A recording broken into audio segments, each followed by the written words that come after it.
Hi everybody, welcome to another video of Escape from Olympus. This is Che here. I wanted to make a video to showcase a new animation that I made for the subscribe to the channel, right? I'm gonna show you right now what the end result was. So this is my intro animation. You have seen this already, and then we got this. I'll play it again.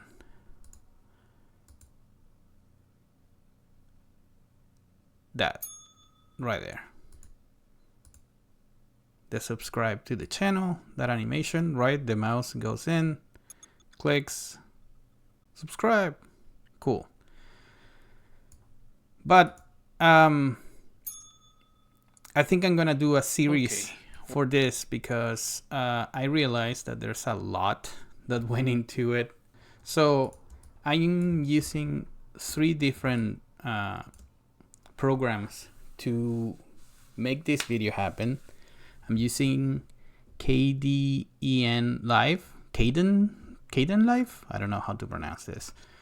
This is my video editor, open source video editor. I'm using Figma, which is this online design software, and I'm using OBS to be able to capture sound and video of, I'm gonna let you see here a little bit behind the scenes, but this is what I use in order to capture what is happening on the screen and the audio from the microphone. So in order for me to put together the video, I use these 3 programs to be able to do animations and things like that. But there's a couple of things that went into the process of being able to do that animation that I showcased to you. And I had to do some vectorization of shapes. I had to do some prototyping in Figma with animations here in this design software.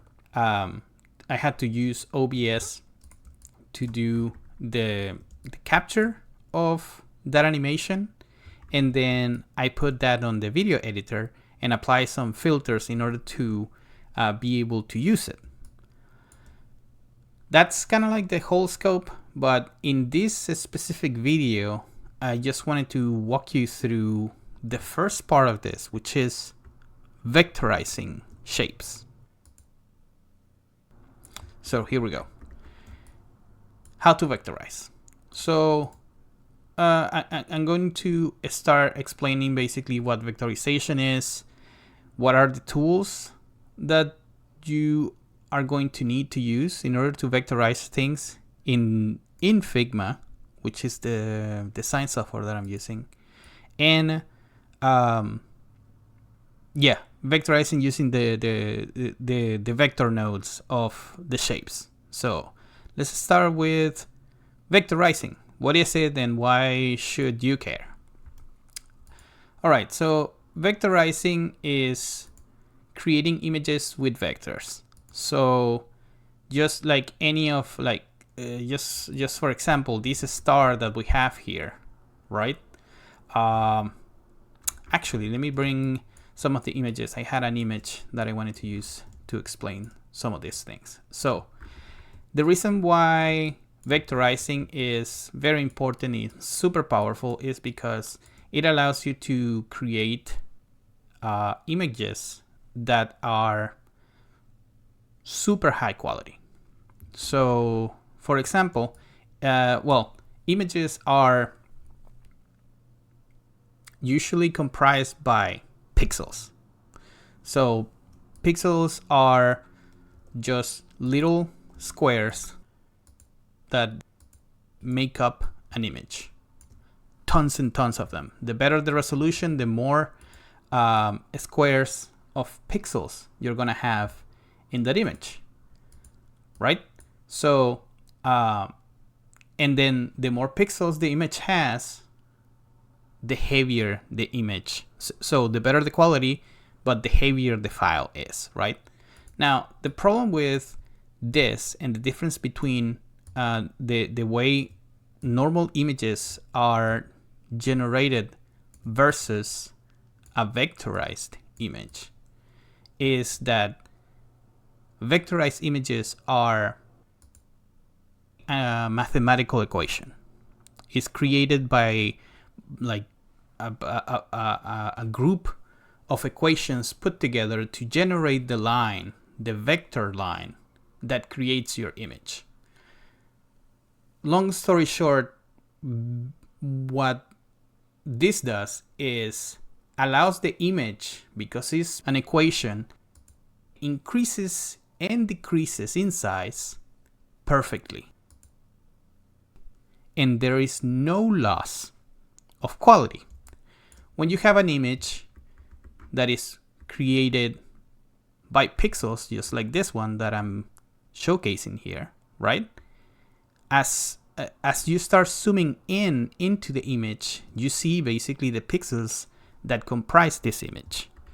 That doesn't happen when you have an image that is vectorized, and I'm going to show you the difference. So I vectorize this cursor and the hand. I'm going to bring also the hand so you can see both of them. Right here, I'm going to put them side by side. Okay, I'm going to get closer to this. So you can already see clearly the difference in the sharpness of the image, right? The closer you get, right? If you zoom out, there's virtually no difference between the two images, right? You will say, okay, cool, that doesn't make that much of a difference. But if you're trying to animate things and mess with the sizes of some of your images and whatnot, it is substantially better if you have a vectorized image, because the quality does not get lost. You can see here, I vectorized this hand from this image that we have here. And as you get closer to the image, you get to see clearly the difference between a pixel-based image versus a vectorized image. That's the reason why it's so powerful and so important. You see how sharp that edge is, regardless of how close I get to that image. And the same thing happens not only if you are just using the image in a very small scale, especially if you're using it on a big scale, right? If I increase the size of both of them, then the image also starts pixelating, because that's what it's made of, right? Just a whole bunch of little squares, the pixels. You can see here that you do not lose any of the quality here. Once again, because it's a mathematical equation. I think it's called a Bézier curve or something like that. I don't know how to pronounce that. I think I said that in another video, but that's the reason why it's so powerful. And it's so important when you're trying to do some of these animations, or if you're trying to create a logo and you want that image to look really sharp and super crisp, you want to definitely use vectors. All right, so that's what it is, and that's the reason why you should care about it. All right, so in this program, once again, Figma, the tools that you use in order to mess or use vectors is the pen, the pencil, the shapes, and you can mess a little bit. I'm gonna go into detail of each of them, and Boolean operations, but I'll explain what this is. The tools for vectorizing, like the pen and the pencil, you can find them in the bottom part, your bottom, I guess, nav bar that you have here with your tools, and it is right here. Creation tools, they are called here. So you can either select the pen, or in this drop-down arrow, you can select the pencil. The difference between these two is that the pencil, you can hold the mouse down and just like make any type of line. You see that it kind of like moves a little bit as I'm drawing. It kind of like autocorrects itself a little, But whatever I draw is made out of, like, this is a vector drawing. It turned it into vector automatically with the pencil. Now, with the pen, which it's the one that we're going to be using the most, it's a little bit, it's gonna seem like it is a little bit more tedious, but it's the most powerful tool that you have, because you're gonna be drawing node by node. As you click, then it starts creating your image. Now, the reason why I said that this is very powerful is because you can do tracing, and I'm gonna explain to you what that is. Well, actually, a good version of this is what I did here with the hand, and I'm gonna show you how I did this tracing of the image. So you can see here that I did a whole bunch of like straight lines and angles. You can also do curves if you want to, and I will explain how this is done. And you can create really anything you want with this. And again, the reason why you want to use vectors is because the quality is just mathematically perfect, right? And I'll explain all of this and how to do it. No worries. So, other things that also deal with vector images is shapes. Shapes, you're gonna find them once again in our bottom navigation that we have here with all the tools. We have text, you can leave comments. I'm not gonna get into any of this, but you have here shape tools. Usually you can do rectangles with this, right?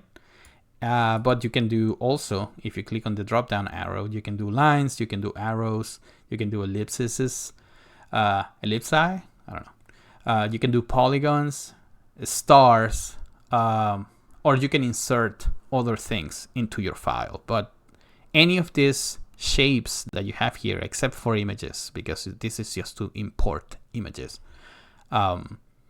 these shapes are going to be vector based. You can usually see that blue line that goes through the shape. That means that is vector. Usually, if like, especially on curves, if you see that actually surrounding your shape, it means that it's vector.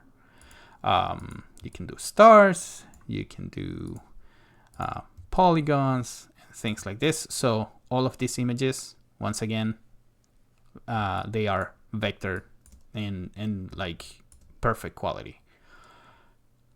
And then the other thing that you can do is use Boolean operations, right? So the Boolean operations is just things that you can do with two shapes.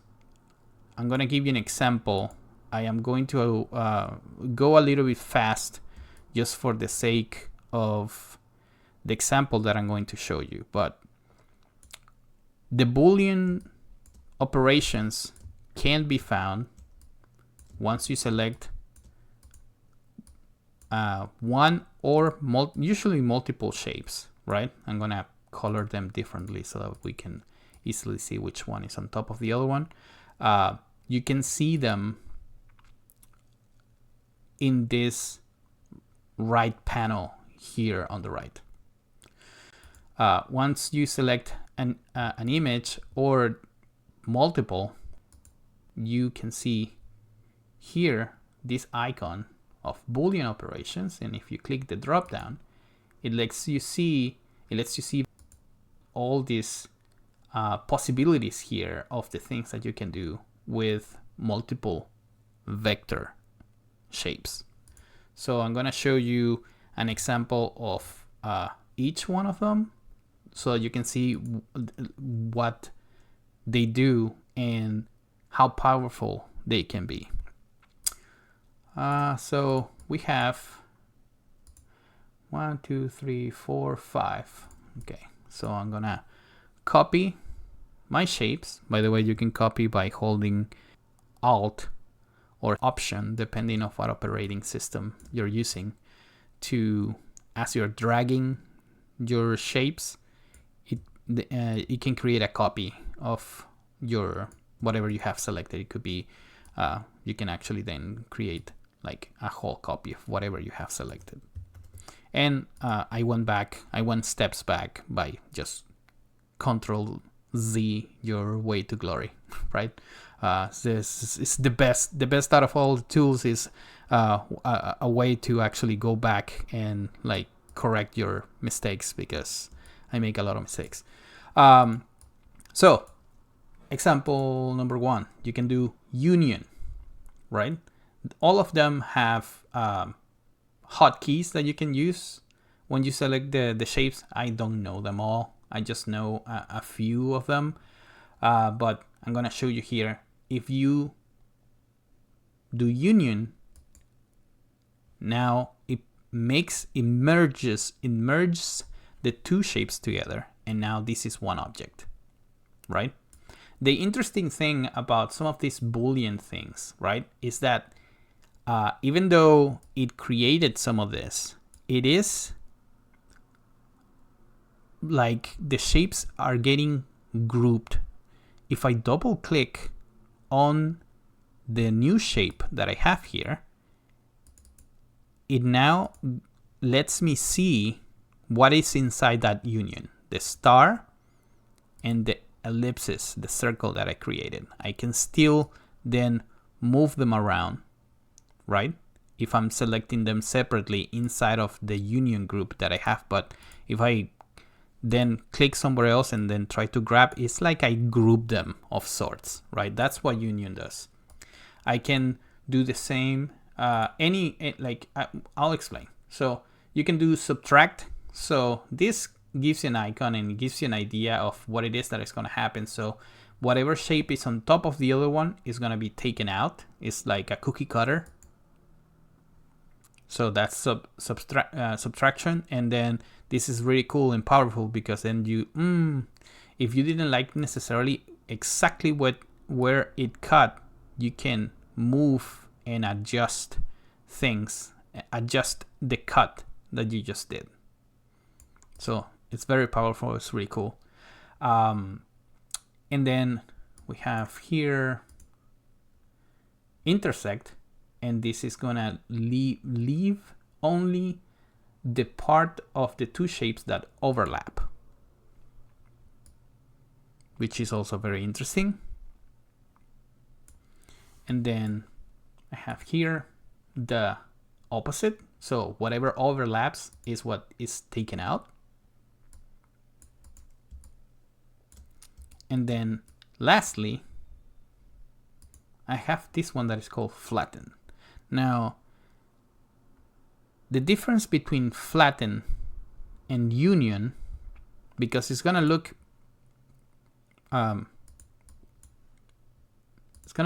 very similar. Well, actually it didn't. Interesting. I guess, is it because?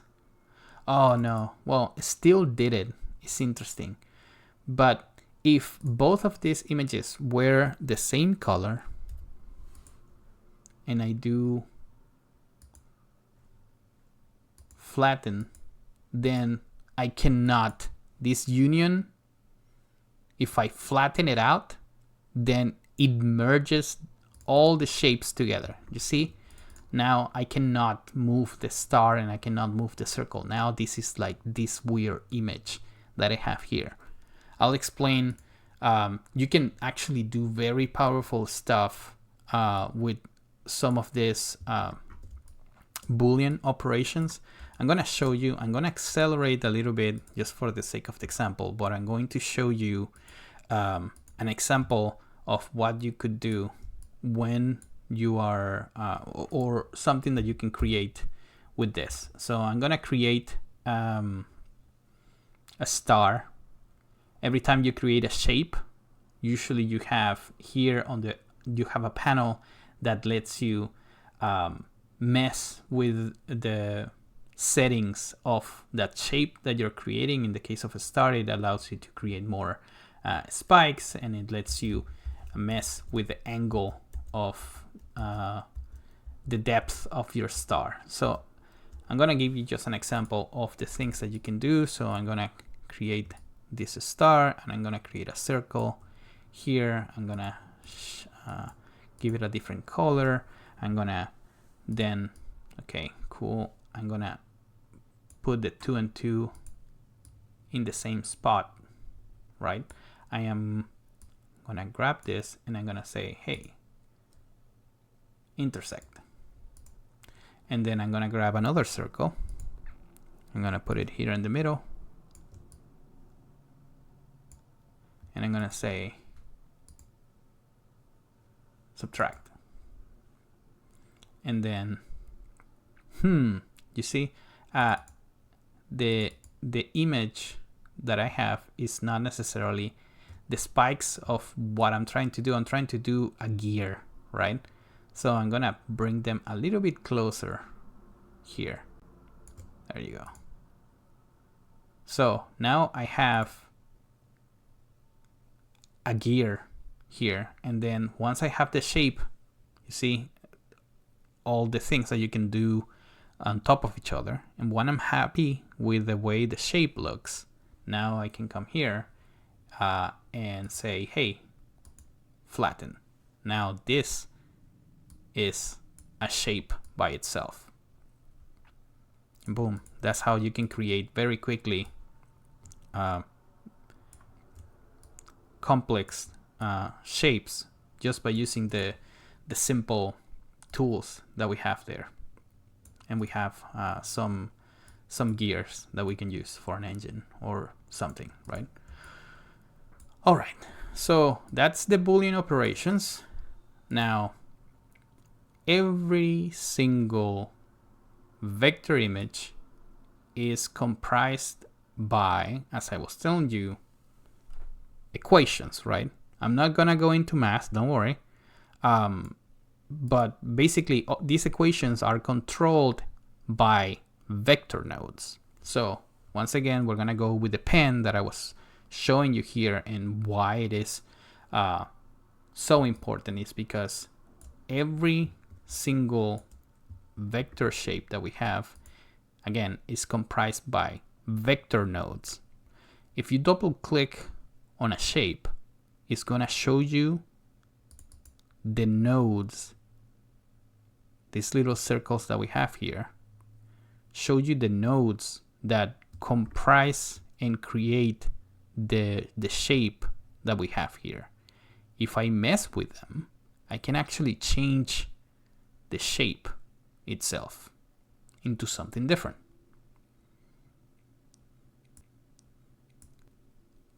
The nodes, I'm gonna go into now, try to explain the nodes and how they work. We're gonna use the pen, and as we're vectorizing, if you just click from one point to the next, it's gonna create straight angles and straight lines, right? And you can see in the final one, as I am hovering over with my last click, if I want to close the shape, you can see there's a black circle that showcases there under the pen. That means that I'm closing the shape. So if I get out of this and click somewhere else, right, now this is a shape, and I can fill it up with a color. If it's not filled up properly, or if it's not if it's not closed properly, sometimes the shapes are gonna filled up weirdly. Not in the program is not necessarily going to know what it is that you want to do. So be careful with that. Always make sure that all your shapes are closed for the most part. So again, if you select the pen and then you're clicking from one point to the next, it's gonna create straight lines. Let's go back. Pressing Control Z, or yeah, Control Z. I think that is the same in both in both Windows and Linux-based operating systems. So as you're clicking, if you click and drag, this is now going to allow you to move something that is called the anchor, the anchors of your vector node. This allows you to create curves and allows you to control them. So you can start pointing in what direction you want to put your next curve, and then the better you get at this, I've been doing it for quite a while, you can predict how the curves are going to start bending. And if you don't like the way it's looking, once you're like, don't worry about it. Usually when you start creating your image, right, finish it, and then once you're done generating your image and you close it, okay, then if you press V, this allows you, you see, you can move now and select the nodes, and you can move the anchors. Usually when you start generating the anchors, they are straight with each other. You see that the curve, the way I move it in one end makes it respond in the other side. This is usually how they behave by default, but sometimes if you mess with the angles, just like in this one, you see that this is actually not straight. This is a broken anchor node. If I select one, it's moving just one side of the curve. There's ways for you to actually go back.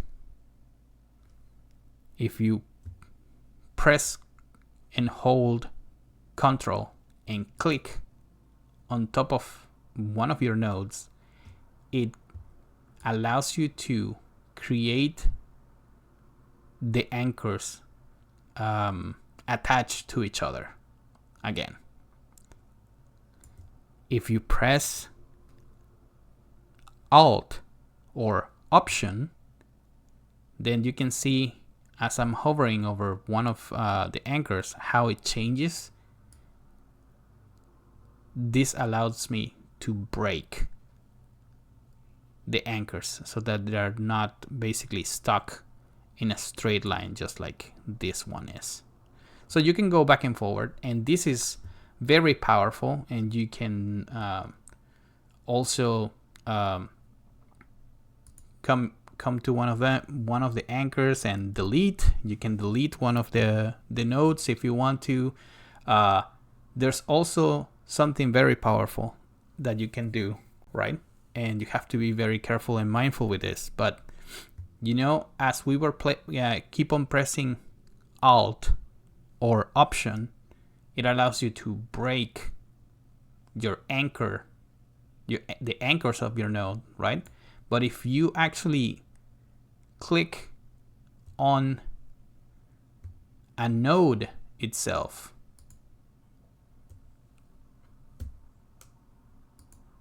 is this the one? Yeah, it allows you to duplicate that anchor and start generating really like weird, complex images. So be careful with that. You can press Escape to get out of this edit mode of the nodes of a shape, so that then you can start moving the shape again. You can double click to get in, or press Escape or double click outside of the shape to get out of that node edit mode that you have here. So I'm gonna show you an example of what you can do. Going back to the images that I was showing you at the beginning, these are vectorized images that I traced. So I'm gonna show you an example of how to trace an image so that we can repurpose it and reuse it for our videos with high quality and with a transparent background, which is very important when you're trying to do some of these things. So again, I'm gonna go a little bit faster here, and then you can use the pen tool, and we're gonna go from here in a straight line. You see, I'm gonna try to trace on top of this. I'm gonna click here and I'm gonna drag, creating my curve, and then come here, adjust the curve, go all the way down, and come back up here where I want the curve to start. Click here, and then I am gonna change the color of the line so that you can see it. Okay, here we go. I'm gonna close this. By the way, again, every time you're doing a shape, every time you're messing with an image, every time you're like changing something here in the program, this panel allows you to see all of the settings, and you can mess with them. And the settings are going to change depending of what it is that you're messing with. So again, we come back here, we create another point, we click it to start from that point, and we do a curve. I'm gonna go fast so that you can see the end result quick. But what we're doing here is we're tracing a pixel image and turning the image into vector so that we have it at incredible quality.